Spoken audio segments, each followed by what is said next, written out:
Hey guys, MarvelFan45 here, and today we'll be reviewing another 2021 film, No Time to Die, directed by Cary Joji Fukunaga, I think is how it's pronounced. Again, if I butchered that, I'm sorry. And starring Daniel Craig and Ana de Armas and Rami Malek. I forgot his name for a minute. And the film has a pretty simple plot. Basically, Madeleine Swann has a secret Bond didn't know about, and he thinks she betrayed him, but in reality, there's some other twisty stuff going on that I can't spoil.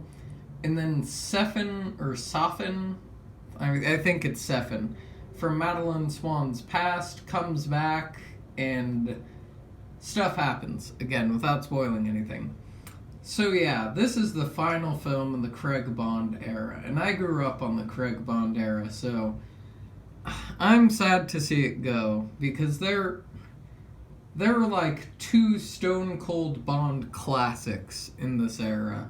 Skyfall and Casino Royale. Casino Royale is an absolute masterpiece.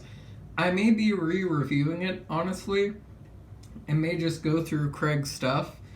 I enjoyed Quantum of Solace, and Spectre was just... What was Spectre, honestly? But, yeah, now we're here with No Time to Die. This movie made me tear up more than once. This movie actually had me, crying. Actually crying in the theater at the ending. I just want to get my issues out of the way first, so I don't have to rag on the film too much. So my issues are literally two things. Rami Malek does not go Bond villain till the end. Mads Mikkelsen in Casino Royale is a good example where he just has a presence to him, where he doesn't need to go crazy because it's meant to be more gritty, so it makes sense he wouldn't go completely insane. But then there's Silva from Skyfall, who's another great example, where he also just goes campy and all out. And then Blofeld and Spectre, I'm only using Craig Bond examples because this is the Craig Bond era and I want to judge it fairly. And Blofeld is just campy all the way through. No other way to say it. Malik's issue is he doesn't go full camp till the end. He really just holds back in that first half, which is a huge issue in my opinion.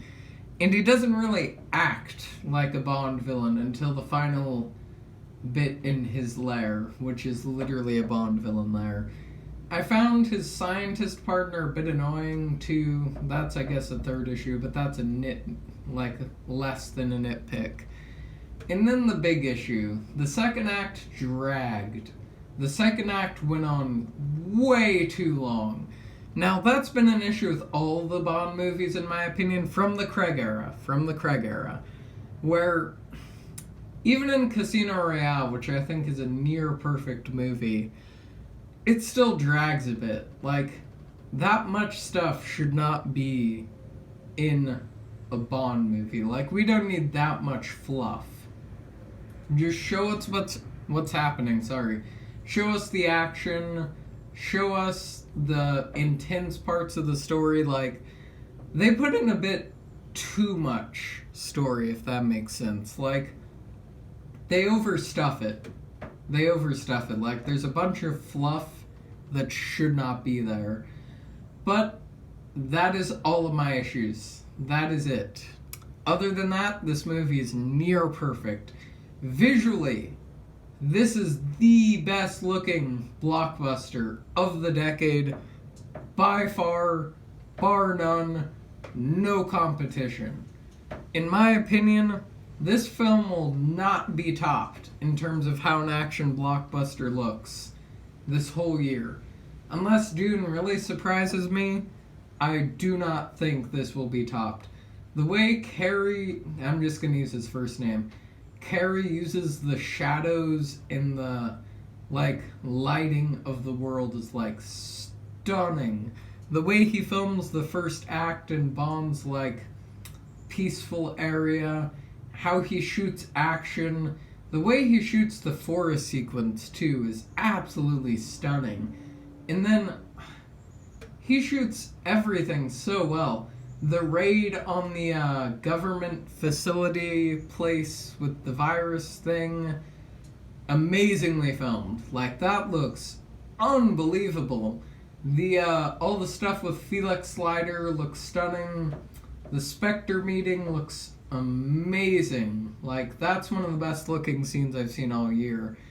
And then that final act is legitimately one of the most visually beautiful blockbusters I've seen in years. Like, it's one of the most visually beautiful scenes I've seen in a blockbuster in, like, years. Like, we don't get blockbusters like this anymore with this stunning direction. I can't really expand that enough. The direction is 10 out of 10. The soundtrack is perfect. The final act especially, perfect. The opening credit song by Billie Eilish, I was skeptical about it at first, but then I saw it and it works perfectly. Oh, and the opening credit sequence, because it's a Bond movie, is stunning. Like, that opening credit sequence is better than all the Marvel movies that have come out this year so far. And then the acting. This is easy to say, but all the performances except for Rami Malek and the scientist guy kind of are great. Daniel Craig gives one of his best performances. Ana de Armas, for the 15 minutes she's in it,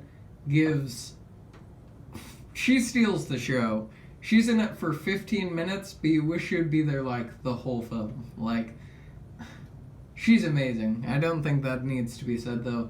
The person who plays Madeline Swan, sorry I don't know her name or how to pronounce it, I think it's like Madeline Sido, I think, gives a great performance as well. But the real standout here is Craig, because he has so much emotion in the film that this is the most emotional Bond film of the Craig series. The rest have been, like, more focused on the grit and brutality of Bond. Like Casino Royale, again, best example. The opening scene immediately establishes, like, the cold, heartless type person he is. And then the final act happens and things get a bit emotional, but then it takes up until now for... They basically make James Bond a human and make him... You love him by the end. And that final scene, that made me tear up so much. I did not see that coming. Also, the one-liner here. I'm not gonna spoil it. It's so hard not to spoil it. But that one-liner is perfect. People in our audience clapped for how good it was. Like, that's how good it was. I almost clapped because that's how good it was. Like, I live for one-liners, and that one was like... I can't say it without spoiling it, but like that made me laugh and made me cry, knowing it would be his last one-liner. But it's perfect. Latasha Lynch, too, is great as the second 007, but not really. She's great. She's great. No complaints. And yeah, No Time to Die. That's like 9.5 out of 10 for me. It's near perfect. Only a few things are holding it back. So yeah, No Time to Die, please go see it. I will be seeing it again. I'll probably be seeing The Last Duel this weekend too.